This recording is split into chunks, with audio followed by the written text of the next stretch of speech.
सो कांग्रेस की ऐसी कौन सी चीजें हैं जो हमें पता होनी चाहिए? इमरजेंसी, सिर्फ अपनी फैमिली को प्रमोट करना। आज मोहन लाल यादव, एक छोटा सा आदमी, एक छोटे से घर में सडनली चीफ मिनिस्टर बन जाता है मध्य प्रदेश का, क्योंकि वो कार्यकर्ता रहा है ग्रास रूट का। कांग्रेस में नहीं हो पाएगा। कांग्रेस में अहमियत सिर्फ एक परिवार को दी जाएगी। कांग्रेस कभी ट्रांसपेरेंट नहीं है। There is no transparency in governance. Congress keeps the card close to his chest. Congress builds a coterie, they rule by coterie, they don't rule by philosophy. तो ये सब चीज़ें हैं जो कांग्रेस की। कांग्रेस में नया नेता, नया युवा नेता, सारे युवा छोड़ के भागे। इसे ऑपरेशन लोटस कहेंगे आप।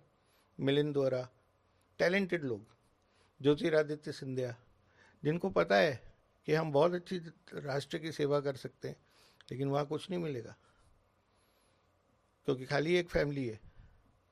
दामाद ने इतना पैसा कमा लिया, इतना लूट लिया, इटालियन मामा चारों तरफ घूमते थे, इतना करप्शन था, सूटकेस भर भर के घरों में आते थे, हर जर्नलिस्ट को पैसा खिला दिया जाता था। आज वो जर्नलिस्ट गुस्सा क्यों है? 1000 घर खाली किए गए दिल्ली में। जर्नलिस्टों को घर दे रखे थे, अपने लोगों को घर दे रखे थे। दिल्ली की जो सारी फैसिलिटीज़ हैं सब में बांट रखी थी जिससे कि उनका नाम रहे। आज भी इतने ट्रस्ट बने हुए हैं कि पैसा बंटता है। कांग्रेस का क्या ना जानो। सेवा पॉलिटिक्स में, टारगेट्स पॉलिटिक्स में, डिलीवरी पॉलिटिक्स में मोदी जी लाए। नया पैराडाइम बना दिया। सिर्फ गरीबी हटाएंगे नहीं, 25 करोड़ गरीबों को ऊपर ले आए गरीबी रेखा से। इसका मुद्दा नहीं है, मुद्दा अडानी है। अंबानी और अडानी थे, अंबानी बंद हो गया है, अडानी चालू है। कोई डील हुई है क्या अंबानी से? नहीं हुई है। मुझे बताओ। पूछ रही हूँ। अंबानी का नाम लेना बंद हो गया। हाँ, कोई एनवलप आया है? पता नहीं। खाली वो अडानी ये रह मेरा गया। भी क्वेश्चन था कि अब अडानी एकदम से हाईलाइट हो गया, अंबानी क्वाइट एंड डाउन हो गए, या क्यों? तो अंबानी वहाँ गंगा ने स्नान कराए, पाप धो लिए, हो सकता है। But Adani is continuing. या तो वो जितना डिमांड है दे नहीं रहे। या हाँ, वही, he is not fulfilling the demands. हाँ, करंट गवर्नमेंट 2G ने। स्पेक्ट्रम में भी यही हुआ था। हाँ? 2G स्कैम जो था वो भी यही था, मोनोपोली थी। मगर अब देखिए आप टेलीकॉम में कितने प्लेयर हैं। मोनोपोली है ही नहीं, अब प्लेयर्स बढ़ते जा रहे हैं। एयरटेल है, जियो के बाद वोडाफोन कौन है, बढ़ रहा है?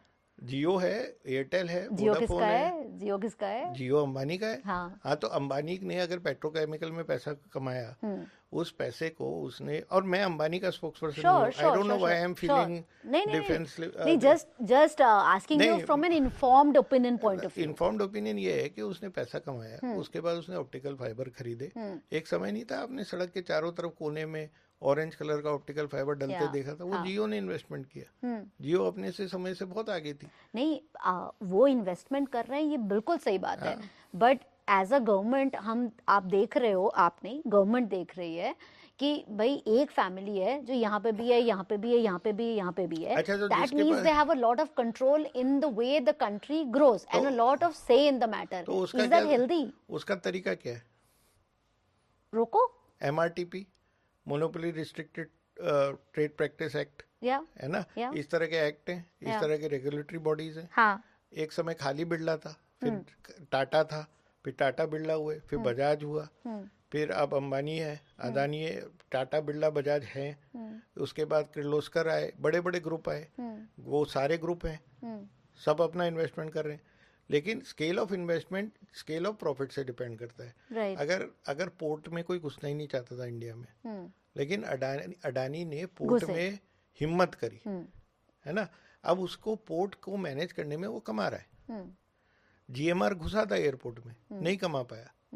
GMR एग्जिट कर रहा है क्योंकि लॉस में जा रहा है बॉम्बे एयरपोर्ट। अडानी ने कहा लाओ मैं खरीद लेता हूँ, लॉस मेकिंग वेंचर लेता हूँ मैं, क्योंकि उनके पास मनी पावर है। वो सर्विसेज डिलीवर कर रहे हैं अंडर रेगुलेशन।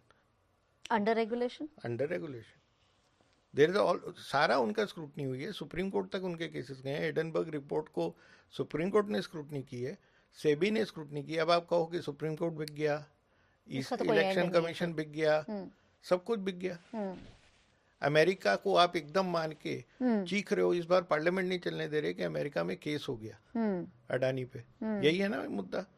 लेकिन आपने एक और न्यूज़ भी पढ़ी होगी, जी। हंटर बाइडन जो बहुत सारी इरेगुलरिटीज में है, जो बाइडन का बेटा, जाते जाते जो बाइडन उसको माफ घोषित करके जा रहा है, इम्यूनिटी दे दी उसको। तो जिस जुडिशियल सिस्टम में इतना पॉलिटिकल और एग्जीक्यूटिव हस्तक्षेप है, उसकी बात हम मान रहे हैं यहाँ बैठ के।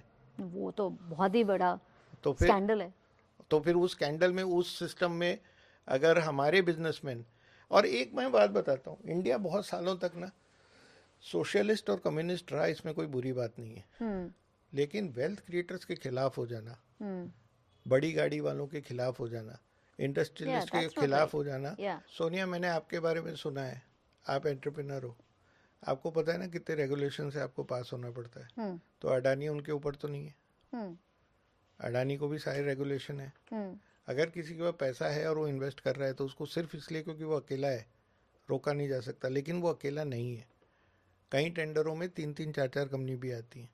आज टाटा बोइंग के साथ मिलके अपाची हेलीकॉप्टर अगर बनाए तो हम कहेंगे कि टाटा ने तो हेलीकॉप्टर पे मोनोपोली ले ली, अब किसी और को भी बनाना चाहिए। टीवीएस सुजुकी को बनाना चाहिए, टीवीएस वालों को, हीरो वालों को बनाना चाहिए।